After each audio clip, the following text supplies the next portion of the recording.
میں نے بجائے معذرت خانہ رویہ اڈاپٹ کرنے کے پورے پیشن کے ساتھ، پورے جذبے کے ساتھ، پورے کانفیڈنس کے ساتھ اپنی بات لوگوں تک پہنچائی، اس کے بغیر لوگ سیریس نہیں لیتے بات کو۔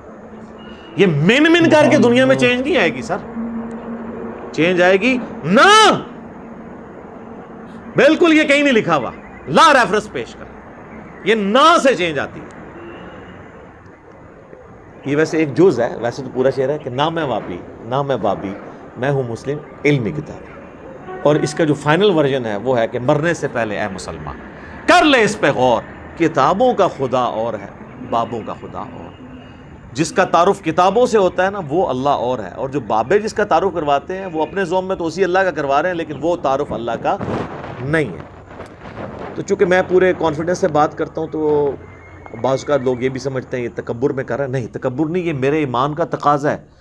میں ذرا سا بھی کانفیڈنس لوز کر جاؤں تو اس کا مطلب ہے میرا قرآن و سنت میں ایمان ہی نہیں ہے۔ یعنی جس طرح آپ کا یہ ایمان ہے نا کہ 2 + 2 4 ہوتے ہیں، زمین و آسمان کے سارے بزرگ فرشتے، یہ بالفرض میں کہہ رہا ہوں، جنات، کیا بات ہے، قبر سے نکل کر مردے بھی آپ کو یہ منوانے کی کوشش کریں کہ 2 + 2 5 ہوتے ہیں، آپ مان لیں گے؟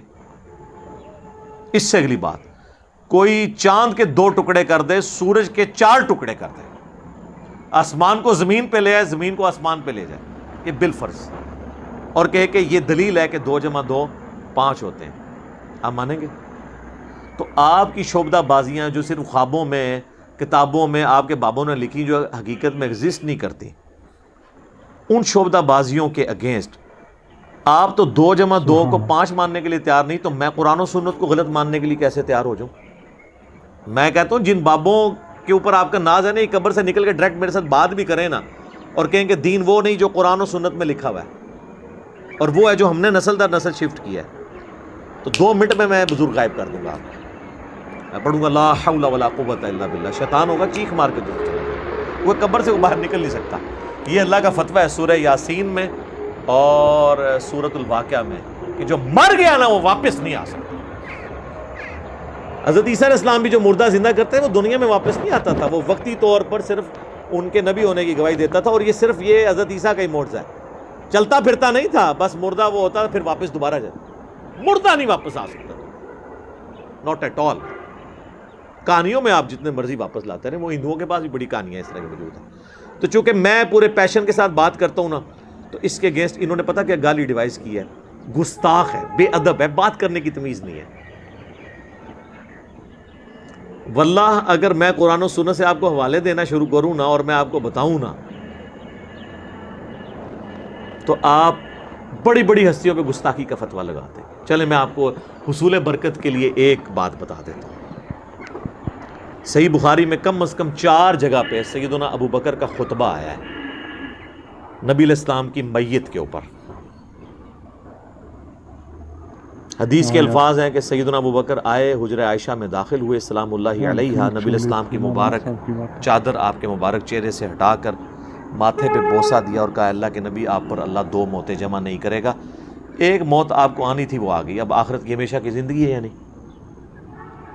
باہر آ کر خطبہ دینے لگے تو دیکھا سیدنا عمر نے تلوار اٹھائی اور وہ کہہ رہے ہیں کہ جو کہے گا نبی علیہ السلام مر گئے ہیں میں اسے قتل کر دوں گا۔ تو اسی کا جواب اصل میں سیدنا ابو بکر نے دیا، کیونکہ حضرت ابو عمر سمجھتے تھے کہ رومن اور پرشین امپائر کے گرنے کی پروفیسیز نبی علیہ السلام نے کی ہیں، تو ابھی تو وہ گری نہیں ہے، آپ جا ہی نہیں سکتے۔ تو جس طرح موسیٰ علیہ السلام 40 دن کے لیے کوہ طور پہ چلے گئے تھے، نبی علیہ السلام بھی وقتی طور پہ گئے ہیں، ڈورمنٹ کنڈیشن میں واپس آ جائیں گے پھر۔ تو اس کی نفی کی کہ 2 موتیں نہیں ہوں گی، اب آپ کو چونکہ موت آ چکی ہے، اب واپس نہیں آپ دنیا میں آئیں گے، اب آخرت کی زندگی ہے۔ اور حمد و صلات کے بعد سیدنا ابو بکر نے پہلا جو جملہ بولا پورے کانفیڈنس، پورے پیشن کے ساتھ، وہ پاکستان کے قانون 295C کی جو یہ ایکسپلینیشن مانتے ہیں مولوی، اس میں تو وہ گستاخانہ بنتا تھا، میرے نزدیک نہیں، ان کے نزدیک۔ اور ہم نے سوشل ایکسپیریمنٹ کیا ہے لوگوں سے پوچھ کے کہ اگر کوئی شخص اس طرح کہے تو لوگوں نے بہت بڑا گستاخ ہے جس نے یہ کہا ہے، تو بعد میں بتایا سیدنا ابو بکر ہے۔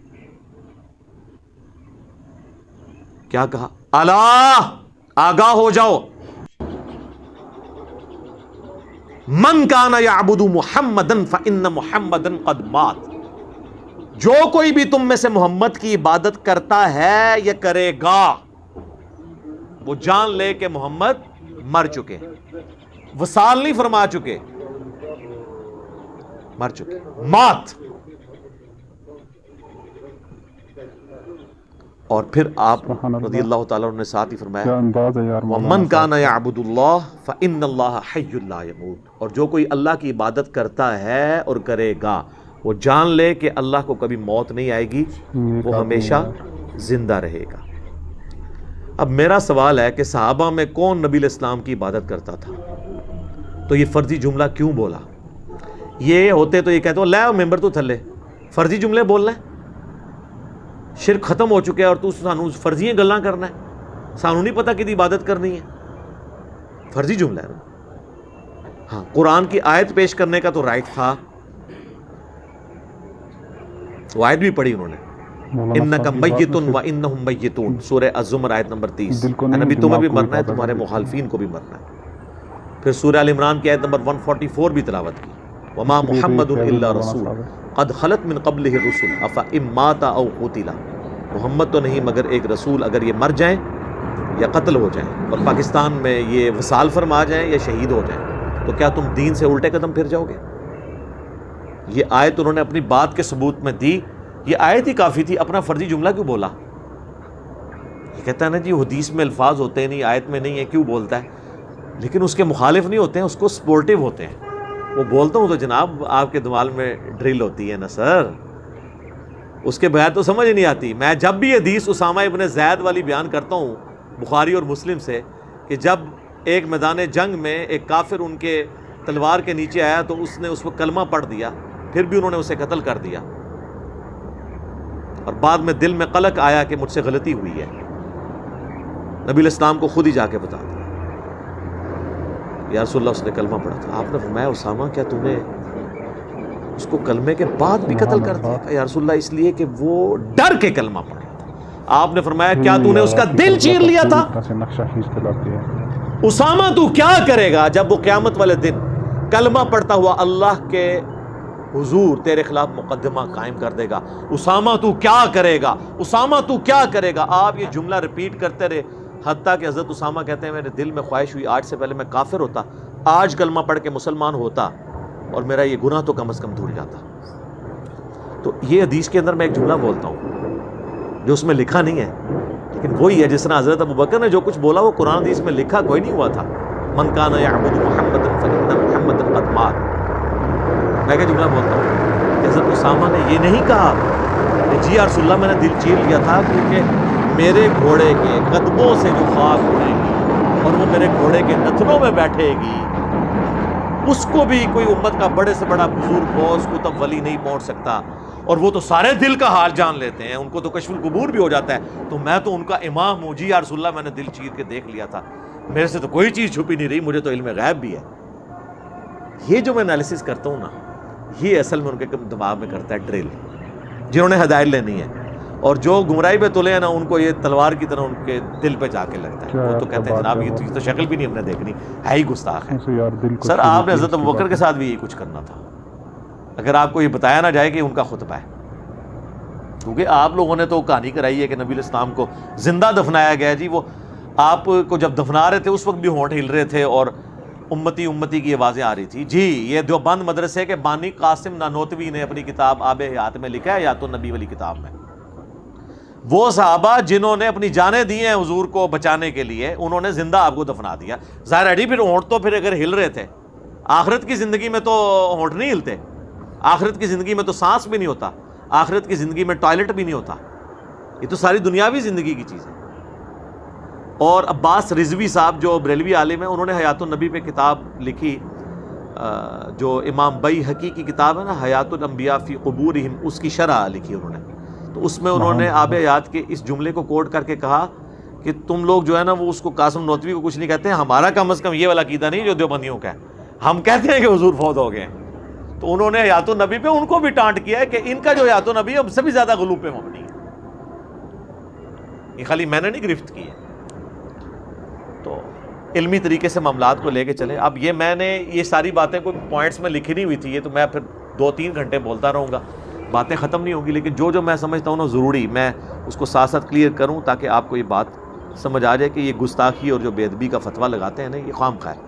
حالانکہ آپ لوگ گواہ ہیں, میں ہمیشہ اعلیٰ حضرت امام احمد رضا بریلوی صاحب کہتا ہوں, حالانکہ مجھے کئی لوگوں نے کہا اعلیٰ حضرت کیوں کہہ رہے ہیں, پھر کیا فرق پڑتا ہے؟ اگر اعلیٰ حضرت لفظ سن کے کوئی بندہ توحید ماننے کے لیے تیار تو میں جناب 10 دفعہ اعلیٰ حضرت کہنے کے لیے تیار ہوں. دلوں کے تار ہلا دیتے ہیں, ان کے بقول ہے نا, کیا فرق پڑتا ہے؟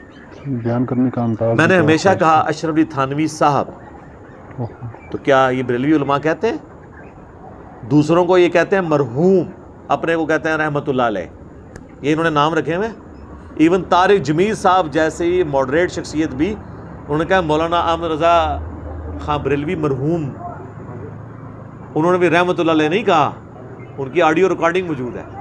اگر آپ کہتے ہیں نا وہ کہہ سکتے ہیں, ان کو کیا آپ کہتے ہیں؟ ہاں جی, کبھی نہیں کہیں گے سر. کیسے کہیں وہ میں آپ کو اینڈ پہ بتاؤں گا کیوں نہیں کہہ سکتے, وہ میں نے آخر میں رکھا ہوا ہے. 5واں مقدس جو جرم ہے وہ میں اینڈ پہ آپ کو بتاؤں گا.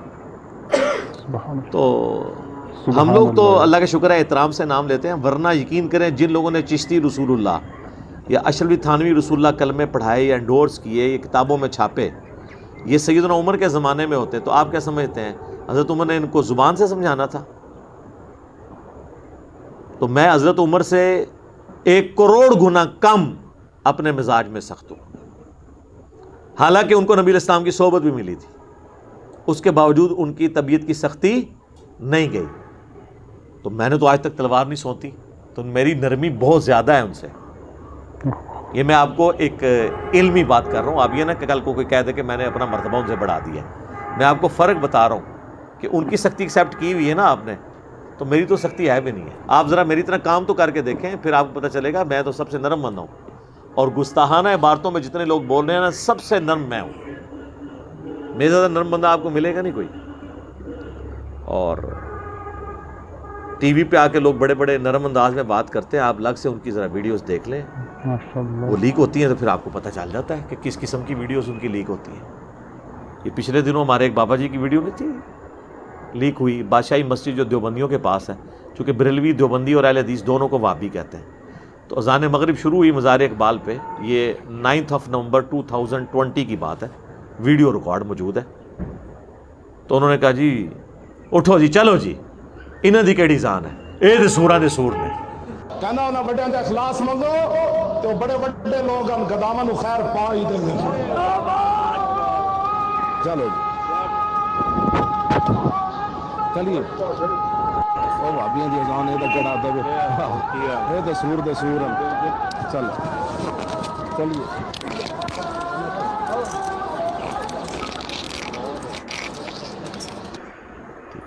سر یہ اتنا بڑا انہوں نے اس جملے کی شرح پہ کتابیں لکھی جا سکتی ہیں جو انہوں نے کہا ہے. ایک انہوں نے سمندر کوزے میں بند کر دیا. یہ بے شک کہتے رہے ایک تسبیح میں پروئے ہوئے ہم. ہمارے مطالبات آپ کے سامنے ہیں. ہم آپ کو بارہا یہ کہہ چکے ہیں کہ اہل حدیث دیوبندی اور بریلوی اتحاد ایک تسبیح کی طرح ہو چکا ہے, ایک قوت اور طاقت بن چکا ہے. تو آڈی تسبیح وڑ کیوں نہ پرے سوٹی ہے, تو انہوں پھر بھی توفیق نہیں ہو رہی. اس کی شرح یہ ہے کہ جس طرح جو ہے نا سور, یہ روئے ارض پہ مردود ترین جانور ہے نا, پلید ترین, مطلب ہے تو اللہ کی مخلوق ہے, وہ اپنی جگہ, اس کو ویسے مارنا بھی نہیں ہے کہ بھئی اللہ نے اس کو اگر پلید بنایا تو اس کو ہم نے قتل کر دینا, نہیں, بس اس کا گوشت حرام ہے. تو جس طرح روئے ارض پہ تمام مخلوقات میں سب سے یہ پلید خنزیر اور سور ہے نا, اس طرح روئے ارض پہ تمام لوگوں میں سب سے پلید جو ہے نا ان کے نزدیک وہ وابی ہیں. اور وابی انہوں نے اس وقت دیوبندیوں کا, اہل حدیث کو تو وہ پہلے ہی وابی مانتے ہیں, دونوں کو وہ کمبائنڈ وابی کہتے ہیں. تو اب آپ کو اس بات کی سمجھ آئے گی کہ ان کی اذان کا کیا احترام. یہ تو سوروں دے سور نے, سوراں دے سور, یعنی جس طرح اس روئے ارض پہ سب سے بدترین سور ہے نا, اس طرح سوروں کے اندر اگر سب سے بدترین سور کوئی ہو سکتا ہے نا تو وہ وابی ہیں ان کے نزدیک. شرح سمجھ آئی؟ یہ ہم ہی کر سکتے ہیں جو خود ان کے اندر رہا ہو. یہ ان کا اپنا ہی انداز ہوتا ہے بات کرنے کا. میں جو کچھ بیان کرتا ہوں پیشن کے ساتھ علمی دلائل رکھتا ہوں, کبھی کبھار کوئی سلپ آف ٹنگ ہو جائے تو وہ پورے کا پورا میرا ایک سمجھ لیں نیریٹیو نہیں ہوتا. اوورآل میں ہی ہوں اعلیٰ حضرت لفظ بولتا ہوں, اشرف تھانوی صاحب بولتا ہوں, امام ابن تیمیہ بولتا ہوں. ٹھیک ہے, کبھی میں نے نہیں کہا گستاخ ابن تیمیہ اس طرح کر کے میں ایک لفظ ساتھ جوڑ بول کے تو ساتھ بولوں اس طرح. یہ تو احترام سے ایک دوسرے کا نام نہیں لیتا. رہ گا پیشن, تو یہ تو نبی الاسلام کا سٹائل ہے. صحیح مسلم میں حدیث ہے, اور یہ حدیث امام جعفر نے روایت کی ہے امام محمد باقر سے, جو محمد بن علی بن حسین بن علی ہے, یعنی حسین ابن علی کے پوتے, امام زین العابدین کے بیٹے. اور انہوں نے جابر بن عبداللہ سے کہ نبی علیہ السلام جب کبھی بھی ممبر پر چڑھتے تو آپ علیہ السلام جب تقریر کرتے تو آپ کی آواز بلند ہو جاتی, غصے میں اضافہ ہو جاتا, آنکھیں سرخ ہو جاتی, جس طرح کوئی جرنیل اپنی فوج کو تیار کر رہا ہو. اس طریقے سے آپ جب بھی ممبر پہ چڑھتے تو گفتگو کرتے تھے. یہ پیشن والا سٹائل سنت سٹائل ہے. اس سٹائل کا مذاق اڑانا نبی الاسلام کا مذاق اڑانا ہے, نعوذ باللہ. لیکن چونکہ ان جاہلوں کو پتہ ہی نہیں, نہ انہوں نے قرآن پڑھا نہ حدیث, یہ تو اپنی فقہ کی کتابیں اور دورہ حدیث کرتے ہیں, اور اس کے بعد پھر ان کو یعنی وہ دورہ حدیث صحیح طرح کیا نہیں ہوتا, ان کو دورے ہی پڑھتے رہتے ہیں اپنی فقہ کے. پورا دورہ حدیث کیا ہوتا تو ان کو کچھ پتہ چلتا, ان کو فقہ کے دورے پڑھتے رہتے ہیں. یہ صحیح مسلم میں 2005 نمبر حدیث ہے. تو یہ نبی الاسلام کا سٹائل ہے. اور اس کے بعد آپ علیہ السلام کہتے ہیں میں اور قیامت اس طرح ساتھ بھیجے گئے جس طرح یہ 2 انگلیاں. اور پھر آپ کہتے ہیں فَإِنَّ خَيْرَ الْحَدِيثِ كِتَابُ اللَّهِ وَخَيْرَ الْهَدِي هَدْيُ مُحَمَّدٍ صلی اللہ علیہ وآلہ وسلم وَشَرَّ الْأُمُورِ مُحْدَثَاتُهَا وَكُلَّ مُحْدَثَةٍ بِدْعَةٍ وَكُلَّ بِدْعَةٍ ضَلَالَةٍ وَكُلَّ ضَلَالَةٍ فِي النَّارِ. یہ آپ کا خطبہ ہوا کرتا تھا صلی اللہ علیہ وآلہ وسلم. اب لہٰذا کسی عالم دین کے ساتھ میرا کمپیریزن نہ کروائیں. کروانا ہے آپ نے پیشن کا تو ڈاکٹر اسرار صاحب سے کروائیں, تو آپ کو وہاں پہ بھی یہ سٹائل نظر آئے گا. رہ گیا میرے موضوعات, تو وہ تو دنیا میں کسی نے ان موضوعات کو ٹچ نہیں کیا, کیونکہ اس کے ساتھ تو بہت بڑی دنیاوی نقصانات, ایون جان کا نقصان جوڑا ہوا ہے. لہٰذا کہنا جی طارق جمیل صاحب کتنا میٹھا بولتے ہیں, جی مجھے وہ لیکچر بتائیں جس میں انہوں نے چشتی رسول اللہ اور اشرف تھانوی رسول اللہ کا رد کیا اور بڑے میٹھے انداز میں لوگوں کو سمجھایا کہ یہ کلمات نہیں ہوتے, یا آپ بھی کہہ کے ریکارڈ کروا دیں. تو آپ 2 مختلف چیزوں کو کمپیئر کروا رہے ہیں. آپ گولف کے بال کا مقابلہ کرکٹ کے بال کے ساتھ کروانا چاہ رہے ہیں, ان کے ٹاپکس ہی نہیں ہیں. چلیں آپ خود کر کے بتا دیں ذرا, پھر آپ کو پتہ چل جائے گا آپ کے ساتھ جو ہوگی کتنا عرصہ آپ سروائیو کریں گے. تو میں تو اللہ کا شکر ہے پھر بھی بڑا نرم ہوں. اور اگر یہ علماء مجھے مخلص ہوتے نا سمجھانے میں, تو ہوتا یوں کہ میرے پاس آتے اکٹھے ہو کر بریلوی علماء اور مجھے کہتے ہیں کہ دیکھیں آپ تھوڑی سی یزید کے معاملے میں نرمی کریں. آپ ہر معاملے میں اہل حدیث کو یزید والے مسئلے میں اتنا رگڑا لگاتے ہیں, ان کے بیچاروں کے چڑیا جتنے دل دکھ جاتے ہوں گے. آپ بار بار یزید کو کنڈیم کرتے ہیں, بار بار. ٹھیک ہے ہم بھی مانتے ہیں کہ یزید نے برا کام کیا, لیکن اہل حدیث ہمارے بھائی ہیں, ان کے دل دکھتے ہوں گے. آپ یزید والا ٹاپک چھوڑ ہی دینا. یہ کہیں گے کبھی کوئی بریلوی کیا کہے گا, منڈ کے رکھو انہوں, چک کے رکھو کام, انجینئر صاحب چک کے رکھو. یہی لکھا ہوتا ہے کامنٹس میں, کام چک کے رکھو. دلوں کے تار ہلا دیتی ہے. آج تک مجھے کسی اہل حدیث نے نہیں آ کے کہا کہ دیکھیں آپ علی بھائی ہر دوسرے لیکچر کے اندر آپ یہ کہتے ہیں کہ مرے ہوئے بزرگوں کو پکارنا شرک ہے, یہ قبروں پہ مزارات نہ بنائے جائیں, یہ بدعات ہے. توحید کے اوپر آپ اتنا زور لگاتے ہیں, مزارات کی مذمت کرتے ہیں. ہر دوسری ویڈیو میں کہتے ہیں رفع الیدین کے ساتھ نماز پڑھو, یہ سنت طریقہ ہے. تو ہمارے حنفی جو بریلوی اور دیوبندی بھائی ہیں, ان کے چڑیا جتنے دل دکھ جاتے ہیں, آپ کو کیا ضرورت ہے رفع الیدین پہ بات کرنے کی؟ آپ چپ کر کے بس اپنا ایک بات کریں, ان کے دل دکھ جاتے ہوں گے. کبھی نہیں کوئی, اللہ کے فضل سے اس کے بعد بھی کوئی نہیں آ کے سمجھائے گا. میں تھوڑی بوتھیے تو اندازہ لا لیں گے تسی ایکٹنگ پہ کر دے ہو یا تسی اندروں پہ بول دے ہو, پتہ لگ جاتا ہے. منو زیادہ کون تمہیں پہچان سکتا ہے, بلکہ سونگ کے بھی دستا ہے. آپ نہیں مطلب سونگ کے بتا نہیں دیتے. آپ مجھے بتائیں ایک بندہ آپ کے سامنے آئے جس کے بال بکھرے ہوں, اتنی لمبی داڑھی ہو اور آدھی پنڈلی تک اس نے شلوار اٹھائی ہو, تو آپ کو وہم بھی آئے گا کہ یہ بریلوی ہے.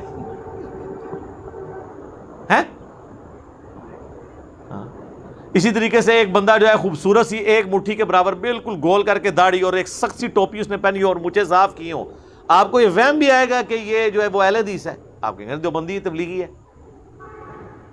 ٹھیک ہے, تو وہ سب کو پتہ چل جاتا ہے شکل و صورت سے. لہٰذا وہ آپ کی بھی سونگنے کی حصہ اللہ کے فضل سے بہت زیادہ ہے. عام لوگوں کو بھی پتہ ہے. تو یہ آج تک کسی نے آ کے مجھے نہیں کہا. میں تو اللہ کا شکر ہے کہ میں علماء کے اصول اور مبادی کے اوپر ہی ان کو سمجھاتا ہوں. اس سے بہتر دنیا میں کوئی طریقہ نہیں ہو سکتا. اور یہ قرآن نے ہمیں سکھایا تعالوا الی کلمۃ سواء بیننا و بینکم. یہود و نصارہ کے ساتھ بھی آپ کامن ٹرم کے اوپر اکٹھے ہو سکتے ہیں. سورہ آل عمران کی آیت نمبر 64 ہے. تو میں کامن ٹرم پہ اکٹھا ہوتا ہوں. میں بریلویوں سے کہتا ہوں کہ دیکھو میں خود 31 سال بریلوی رہا. مجھے بچپن سے یہ چیز بتائی گئی کہ دیوبندیوں کے امام نے اشرف علی رسول اللہ کلمے کو انڈورس کیا تھا, لہٰذا یہ گستاخ رسول ہیں. تو میرے بھائیوں میں یہ مانتا ہوں, آپ بھی مانتے ہو؟ کہتے ہیں جی مانتے ہیں. تو اب تو یار وہ چشتی رسول اللہ نکلا ہے حشر بہشت میں, تو ہونا تو چاہیے کہ جناب چاہے اشرف علی تھانوی رسول اللہ یا چشتی رسول اللہ ہے, دویاں دی ایسی تھی تیسی. تو کہتے ہیں نہیں وہ پوچھیں گے. تو اس کے بعد کیا ہے, دو نمبری کر رہے ہیں, اپنے آپ کو دھوکہ دے رہے ہیں, ان کو نہیں پتا.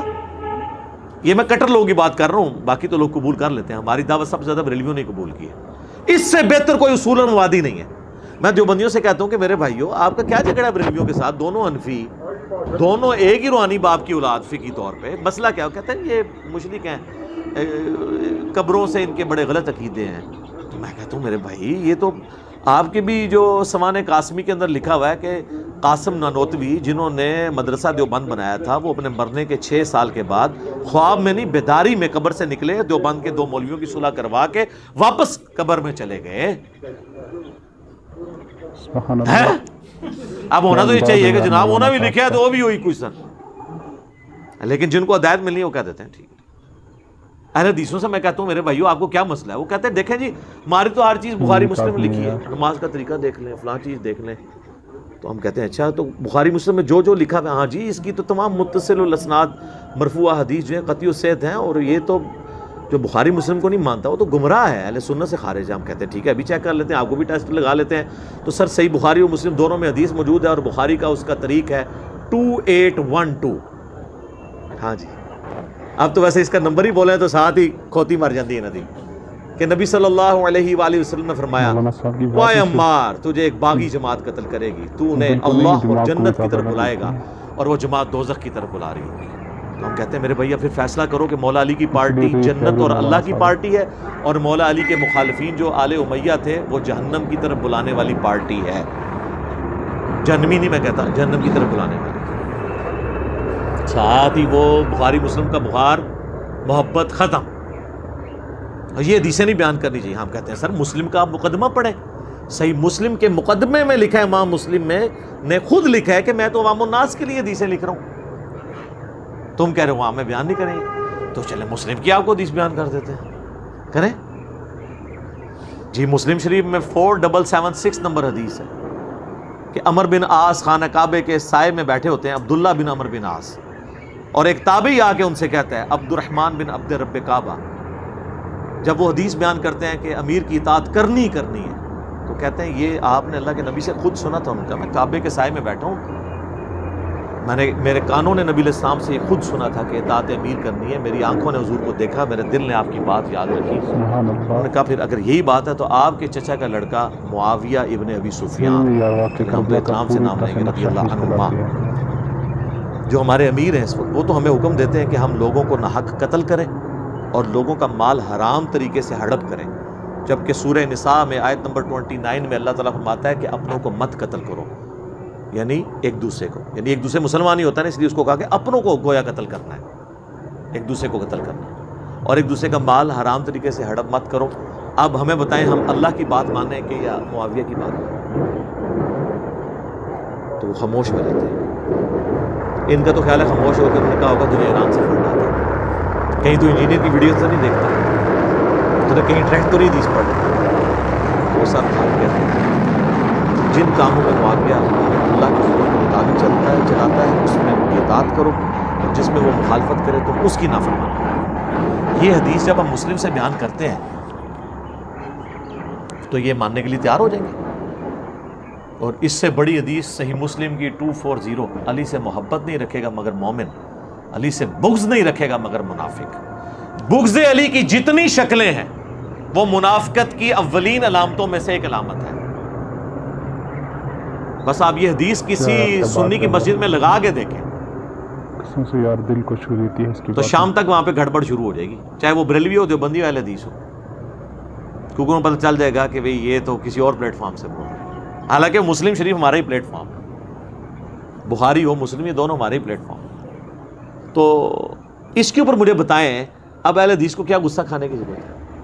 اسی طریقے سے اہل تشیع کی طرف آ جائیں، وہ تو خود اس چیز کا رونا روتے ہیں کہ آل امیہ کے دور پہ میں سیدنا علی پر ممبروں سے سب و شتم ہوتا تھا، تو تم نے وہی کام شروع کر دی۔ میرے پاس تو کوئی شیعہ آتا، میں کہتا ہوں میرا تم سے بنیادی اختلاف یہ ہے کہ تم معاویہ کے ٹریک پہ اور میں علی کے ٹریک پہ ہوں۔ علی نے تو اپنے مخالفین کے لیے دعائیں بھی کی، ان کے جنازے بھی پڑھائے اور اپنے ہاتھوں سے ان کو دفن بھی کیا، ان کی لاشیں اٹھائیں، ان پہ گریہ کیا، اور تم لوگ جو ہے وہ حضرت علی کے طریقے پہ نہیں چلتے ہو، اور ان لوگوں کے طریقے پہ چلتے ہو جنہوں نے 60 سال تک ممبروں پہ حضرت علی پہ لعنت کی، تم بھی صحابہ پہ لعنت کر کے انہی کے طریقے پہ ہو۔ تو آگے سے وہ بھی پریشان ہو جاتا ہے، اب اس سے بہتر اور کیا طریقہ ہے ان کو سمجھانے کا؟ تو ہم جس اصول اور مبادی، اسی کو میں نے اینٹی وینم، پھکی الزامی جواب نام دیا ہوا ہے۔ جیسے کوبرا سانپ کاٹ جائے نا تو اس کا علاج پھر کوبرے کے زہر سے ہوتا ہے، اسے کہتے ہیں وینم کا علاج اینٹی وینم، جو اس کے زہر سے بنتا ہے۔ تو میں اسی اصول کے اوپر ان کو جواب دیتا ہوں، اسے میں اینٹی وینم کہہ دیتا ہوں، پنجابی میں اسے پھکی کہہ دیتا ہوں، اردو میں اسے کہا جاتا ہے الزامی جواب، کہ ہاں بھئی اب اس پہ اگر یہ بات ہے تو تو بھی ماننا، تو یہ کسی کو برا نہیں لگنا چاہیے۔